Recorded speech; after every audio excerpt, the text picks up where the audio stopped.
Bueno, buenas tardes a todos. Muchas gracias, José Luis. A mí me toca hablaros de la actualización en la enfermedad de Fabry. Voy a intentar ceñirme al tiempo. Este es mi guión. Empezaré diciendo que la enfermedad de Fabry es un trastorno hereditario ligado al cromosoma X debido a las mutaciones del gen GLA que va a originar una deficiencia de la enzima lisosomal alfa-galactosidasa A y una acumulación de glucoesfingolípidos. Vamos a tener dos formas de esta enfermedad, una forma clásica con síntomas que se inician en la infancia y una enfermedad de Fabry no clásica o enfermedad de inicio tardío. Por lo tanto, es una enfermedad, y esos conceptos son importantes, de depósito sistémica y hereditario. Va a tener una herencia ligada al cromosoma X, quiere decir que el padre afecto, las hijas serán portadoras, luego explicaremos si los hijos sanos, y una madre afecta, la mitad de hijas portadoras y mitad de hijos afectos. Aquí, en la herencia ligada a X, existe el fenómeno de lionización o inactivación del cromosoma X, por el cual va a haber un gran espectro de fenotipos en las mujeres que van a ir desde pacientes asintomáticas hasta trastornos tan graves como los de los hombres, dependiendo del cromosoma que elijan las células.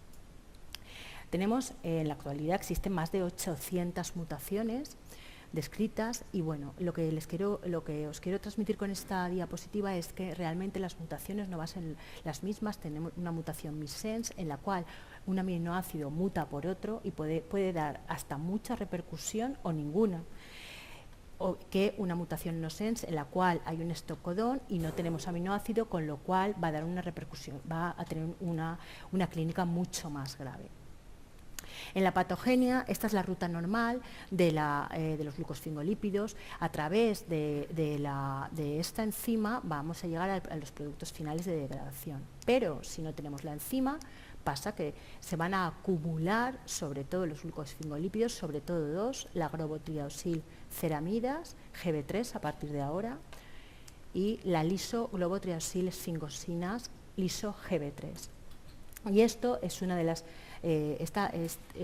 principales causas de la enfermedad de Fabry, el acúmulo de estos glucoesfingolípidos.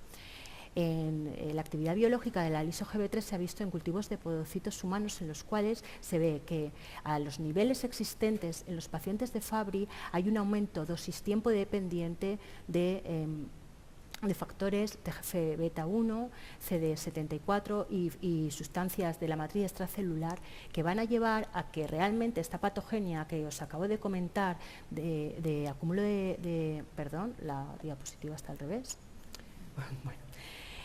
Bueno, pues todos así. En principio, lo que quiere decir es que a los niveles de liso-GB3 que tenemos, va a estar implicada diferentes células como podocitos, cardiomiocitos, neuronas, que van a aumentar la expresión de estas moléculas y van a llevar a cambios inflamatorios y al final a la fibrosis con daño orgánico, de una manera muy similar a la presentada a la que vemos con los niveles altos de glucosa en la nefropatía diabética. En cuanto a las manifestaciones clínicas, es una enfermedad sistémica y progresiva. Va a afectar a muchísimos órganos, como ven aquí, y esta figura ilustra que hay diferentes estadios, las CADIGO muestran diferentes estadios que van desde el depósito celular de GL3 hasta el daño celular, el daño orgánico y al final el fallo orgánico con la pérdida de función. Las enfermedades, las manifestaciones tempranas, los síntomas tempranos van a darse más típicamente, se dan en la infancia y serán los síntomas del Fabry clásico y sobre todo las acroparestesias, que es el dolor neuropático, se llama acroparestesias, que ni son parestesias, es dolor, ni se limitan a las zonas sacras. La hipohidrosis también muy frecuente. Los trastornos gastrointestinales como náuseas, vómitos, diarreas, y muy típicas también serán en la infancia los trastornos en el ojo. Aquí os muestro en la figura A la tortuosidad conjuntival, la B en la retina Y en la D, la córnea verticillata, que si bien si encontramos esta normalidad nos va a sugerir la enfermedad de Fabry, no es exclusiva de esta enfermedad. Hay pacientes en tratamiento con amiodarona que también nos pueden presentar, por ejemplo, la córnea verticillata. Y la catarata posterior, que es muy típica también. Y bueno, los angioqueratomas. Angioqueratomas, que solo deciros que la enfermedad se llama angioqueratoma corporeum diffusum, que quiere decir que son tan típicos cuando aparecen, aunque no exclusivos, son tan típicos, aparecen en la zona del bañador, del traje de baño. Si no desnudamos a un paciente, muchas veces no los vamos a ver, y en la zona perioral. En cuanto a las manifestaciones renales, lo fundamental en la enfermedad de Fabry va a ser el podocito. La lesión del podocito va a llevar a microalbuminuria, que cuando progrese va a llevar a la proteinuria y al final al desarrollo de la glomerulosclerosis segmentaria y focal. Y como veremos más adelante, esta lesión podocitaria, esta proteinuria y esta esclerosis glomerular será un factor predictivo de progresión de enfermedad de Fabry, será importante. Aquí ya vemos que la albuminuria, que hay que buscarla, puede estar presente en etapas muy iniciales de la enfermedad y progresar conforme va habiendo más depósito y más daño podocitario a la nefropatía terminal. Aquí os muestro un poco que el riñón realmente, la acumulación progresiva de GL3 en diferentes tipos de células renales, el riñón es un órgano afecto en la enfermedad de Fabry. Y el nivel de proteinuria es un factor predictivo del deterioro de la función renal. Aquí vemos pacientes del registro de Fabry no tratados y el efecto de la proteinuria, vemos como a mayor proteinuria progresan más rápido a nivel renal que los pacientes que tienen una proteinuria en menor cuantía. Así, igual las mujeres del mismo registro, mujeres no tratadas, que si bien la función renal es más estable, cuando hay proteinuria progresan más rápido. Y esto es un trabajo del grupo de Camila Tondel, en el que hacen biopsias al inicio de los 5 años en 9 pacientes, y realmente las inclusiones podocitarias están presentes en todos los pacientes. El podocito es una célula importante en la enfermedad de Fabry. Y esta imagen de arriba, esto para señalar, no era para señalar. Esta imagen de arriba es un cilindro de una biopsia. Aquí vemos los glomérulos y típicamente en la enfermedad de Fabry los glomérulos son blancos cuando cogemos la biopsia del cilindro. Las manifestaciones más tardías en pacientes con comienzo tardío van a ser típicamente las complicaciones cardíacas, sobre todo una hipertrofia ventricular izquierda que va a llevar a una fibrosis de reemplazo y al final a arritmias, incluso a muerte. Las manifestaciones neurológicas con ictus y ataques cerebrales, y las manifestaciones renales. Aquí os muestro en resonancias cardíacas una hipertrofia ventricular izquierda importante, y en la C, que ya empieza con fibrosis, y las lesiones típicas, las lesiones vasculares típicas en sustancia blanca en la resonancia cerebral.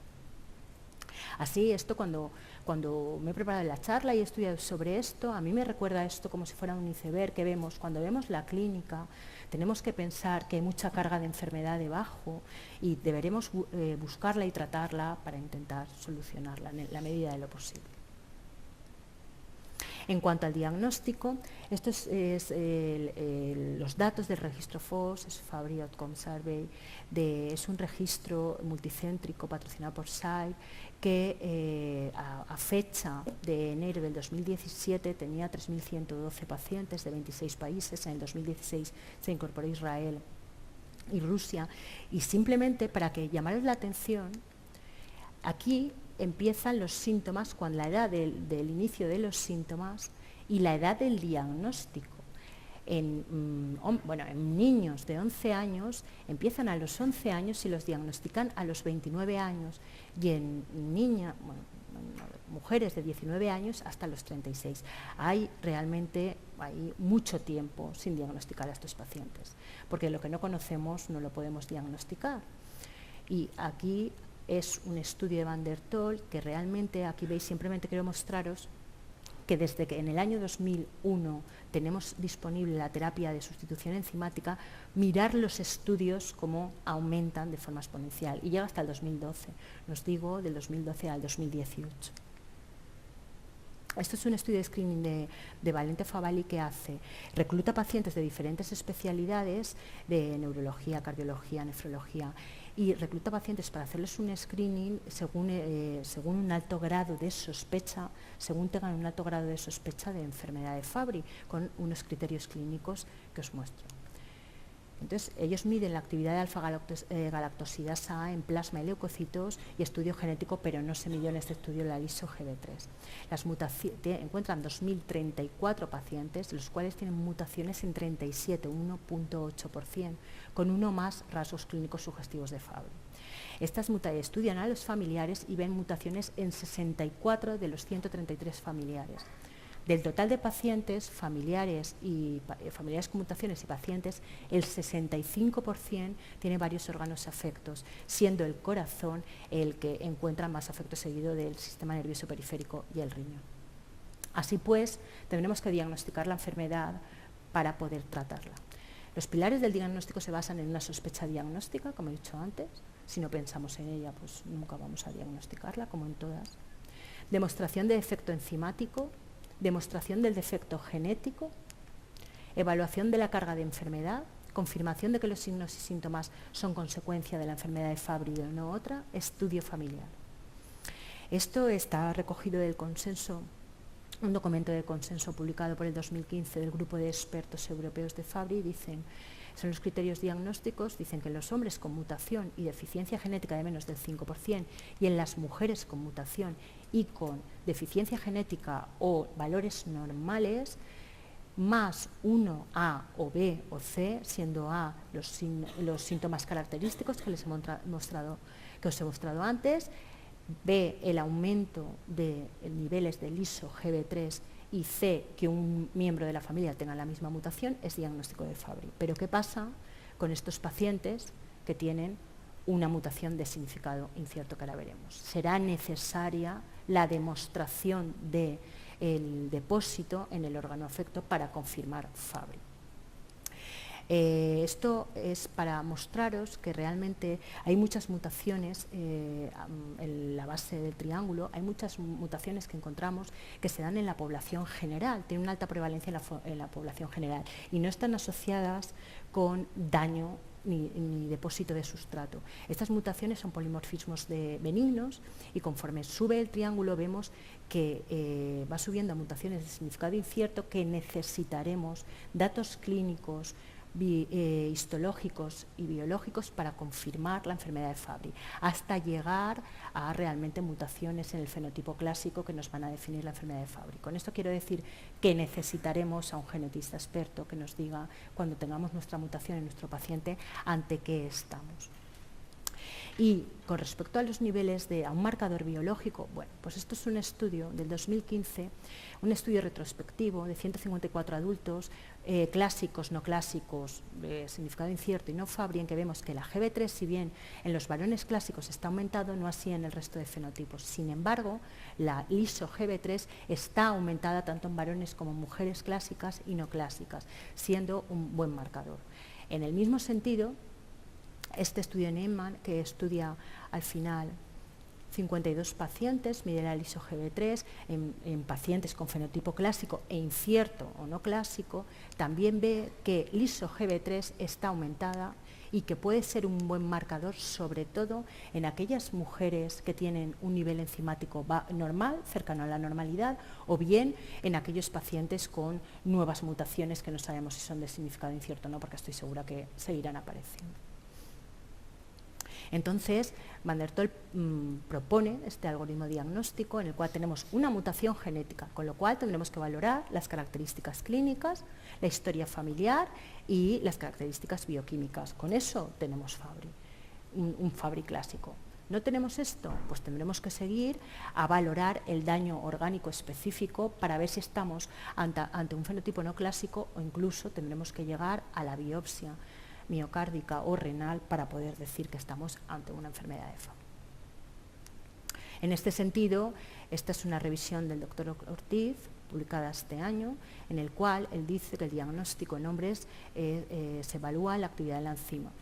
es diagnóstico. Por supuesto, cuando nos llega una actividad enzima diagnóstica vamos a seguir con el estudio. En mujeres es importante el estudio genético para establecer el fenotipo, excluir polimorfismos benignos y evaluar el riesgo en los miembros de la familia. Esto es de la Blue Spot, que es pues la gota seca, donde mandamos las muestras.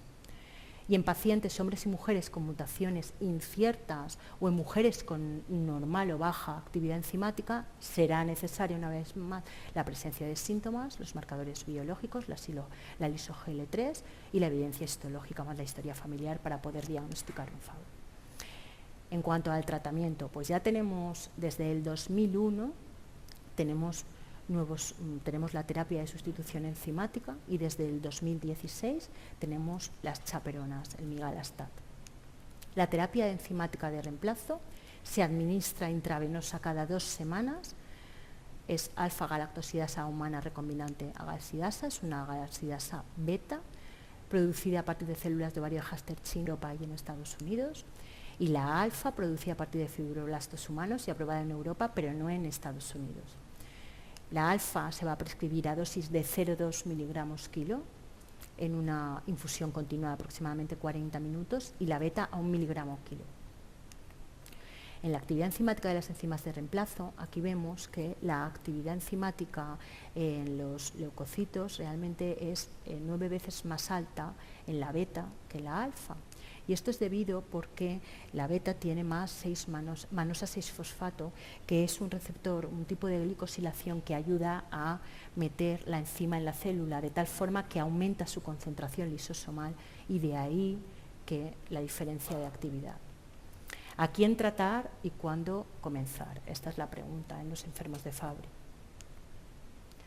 Las recomendaciones del documento de consenso nos dicen que en la forma clásica de la enfermedad se podría iniciar tratamiento de sustitución enzimática, incluso en ausencia de síntomas, por arriba de los 16 años, con un grado de recomendación 2B. Y en varones con forma clásica que no estén siendo tratados, o varones con formas atípicas de la enfermedad y mujeres con la forma clásica, iniciar tratamiento si se observa un deterioro de alguno de los principales sistemas, con un grado de recomendación 1. En mujeres con formas atípicas de inicio tardío se podría iniciar tratamiento al observarse los primeros síntomas. ¿Y a quién no tratar? Porque sabemos a quién tratar y a quién no tratar.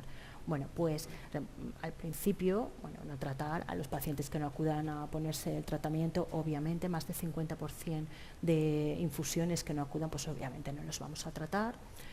En el que tengan unos efectos secundarios importantes, sentido común, y luego que no presenten respuesta, o aquellos pacientes enfermos renales terminales sin posibilidad de trasplante renal, obviamente, que combinen además un fallo cardíaco, una NIJA clase 4, o aquellos pacientes con enfermedad renal terminal y con otras comorbilidades que nos hagan pensar que la esperanza de vida es menor de 1 año, y ausencia de cualquier respuesta en el tratamiento solo cuando la indicación es el dolor neuropático.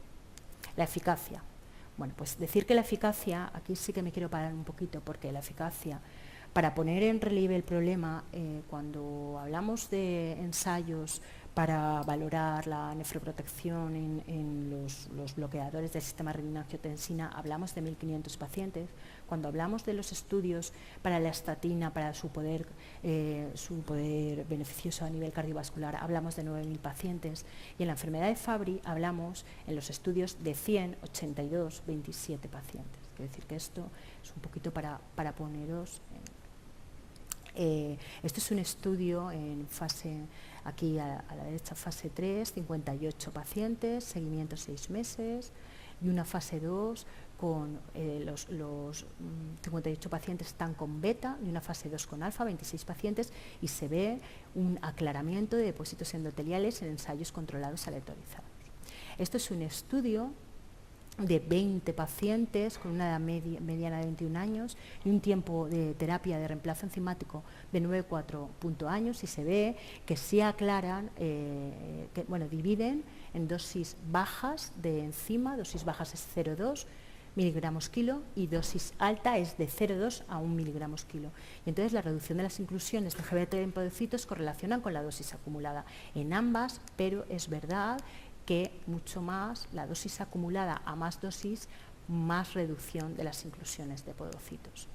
En el mismo sentido, el grupo de Camila Tondel hace este estudio que evalúa el efecto a 5 años del tratamiento de 12 pacientes consecutivos de 16 años y medio, y hacen biopsias al inicio y a los 5 años.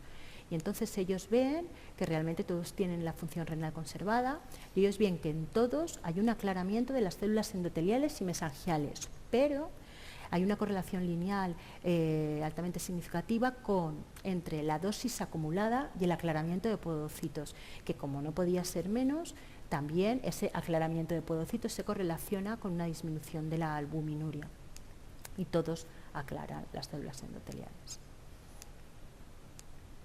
Y esto es, y esta diapositiva le tengo que agradecer al doctor Ortiz, esto es porque la célula endotelial es una célula que se divide de tal forma que al pasar el tiempo, nosotros cuando damos terapia de reemplazo, se va a ir dividiendo y se va a ir limpiando de los acúmulos de podocitos, de los acúmulos de glucosfingolípidos, pero no así el podocito, que es una célula que no se divide, bueno, no se suele dividir, y va a costar mucho más limpiar esos acúmulos de glucosfingolípidos.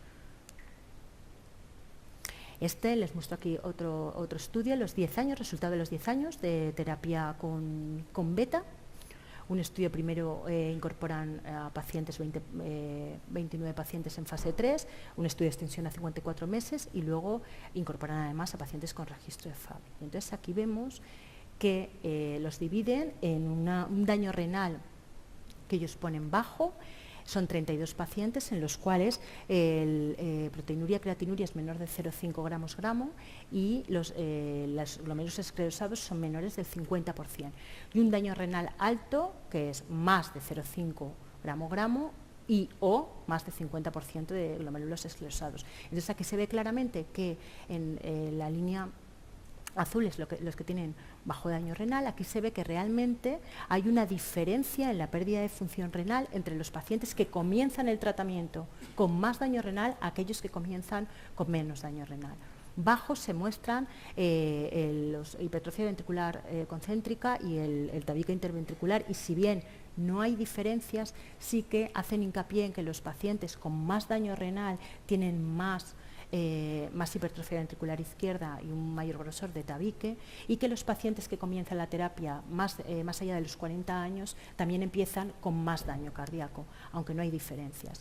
Y este es un estudio canadiense, aún sigue en marcha. Este estudio llevan reclutados, se acabará, ellos quieren llegar a 10 años, llevan reclutados 177 pacientes, y ellos mismos dicen que necesitarían 600 para realmente tener una potencia estadística. Estos pacientes son del registro canadiense, 92 pacientes, y que los tratan con alfa o beta, con un endpoint primario compuesto de evento renal, cardiovascular, cerebral o muerte.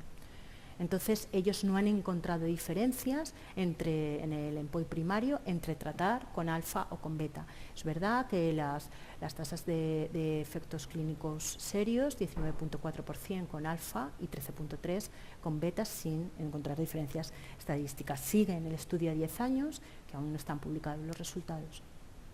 Y me llamó la atención que realmente aquí son sujetos que no habían sido tratados inicialmente, y que son 10 sujetos que realmente los tuvieron que tratar. Uno se les murió porque tuvieron uno de los eventos del endpoint primario, con lo cual lo pasaron al brazo de tratamiento.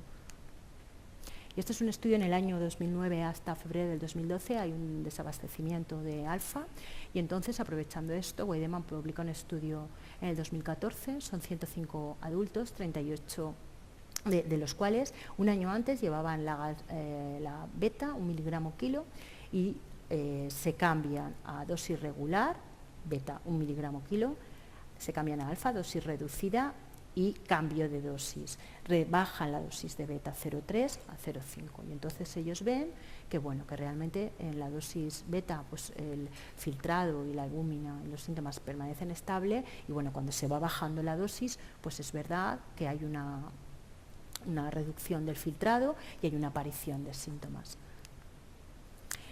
En el año 2017, con estos mismos pacientes, son 104, estos son 112, Kramer publica este estudio a 4 años de seguimiento, en el cual los mismos pacientes siguen el grupo en el medio, la dosis regular, arriba los vuelven a cambiar y bajo el grupo cambiado que sigue con alfa 0,2. Y entonces ven que los niveles del ISO-GB3, no hay diferencias estadísticas, permanecen estables, pero que sí que es verdad que después del cambio hay un declive de filtrado glomerular y la pérdida de filtrado glomerular al recambio se mantiene estable, tiende a la estabilización. Por supuesto, hay que tener cautela con la interpretación de todos estos estudios, como os he dicho antes. La chaperona, bueno, pues la chaperona la indicación aprobada es Galafod, es la única molécula. Está indicada para el tratamiento a largo plazo de adultos y adolescentes de 16 años de edad y mayores con un diagnóstico confirmado de enfermedad de Fabry y portadores, y esto es lo más importante en este tratamiento, portadores de mutaciones susceptibles. Esto es porque se une selectivamente a las formas mutantes, pero debe existir enzima para que se pueda unir a las formas mutantes, restaura el transporte a través del aparato de Golgi y llega a los lisosomas, se suelta con la enzima ya restaurada y plegada y entonces reduce el acúmulo de GL3 por la restauración de esta actividad enzimática. Es una molécula pequeña, es un análogo de sustrato natural. Y bueno, se estima que 35-50% de pacientes con enfermedad de Fabry tienen mutaciones susceptibles a ser tratados con este fármaco. La susceptibilidad de las mutaciones se puede consultar en la ficha técnica y además en esta dirección web. Y el test no debe utilizarse nunca para el diagnóstico del tratamiento, para diagnosticar la enfermedad de Fabry. Bueno, ya hay estudios que nos dicen, esto es para la limpieza, el aclaramiento de inclusiones GB3 en distintas células renales, ¿de acuerdo? Comparado con placebo. Estas son las características basales de la población susceptible y aquí vemos cómo realmente mejora significativamente los niveles de GL3 de pacientes susceptibles versus placebo, y también los niveles de ISO-GB3 en pacientes susceptibles. Esta es la ficha técnica, se da vía oral y se da 150 miligramos cada 48 horas. Y con todo esto que os he dicho, pues esto son las nuevas recomendaciones de un grupo de expertos publicados en el 2018. Yo no sé si esto sea...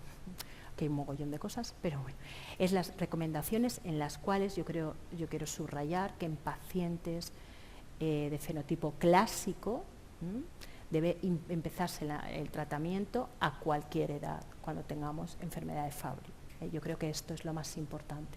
Como veíamos en el 2015, a partir de los 16 años, a cualquier edad, si tenemos un fenotipo clásico y un diagnóstico de enfermedad de Fabry. Con lo cual, la enfermedad es un trastorno tratable, raro, el diagnóstico puede resultar difícil, importancia de un diagnóstico precoz, que no tardemos tantos años cuando empiezan los pacientes hasta que los diagnosticamos. Es una enfermedad multisistémica y progresiva, con lo cual va a exigir un equipo multidisciplinar, muchos especialistas van a tener que estar con estos pacientes y hay que comenzar el tratamiento en el momento adecuado. Y esto no es mío, pero los pacientes, la enfermedad puede ser rara, pero los pacientes no son raros, son únicos.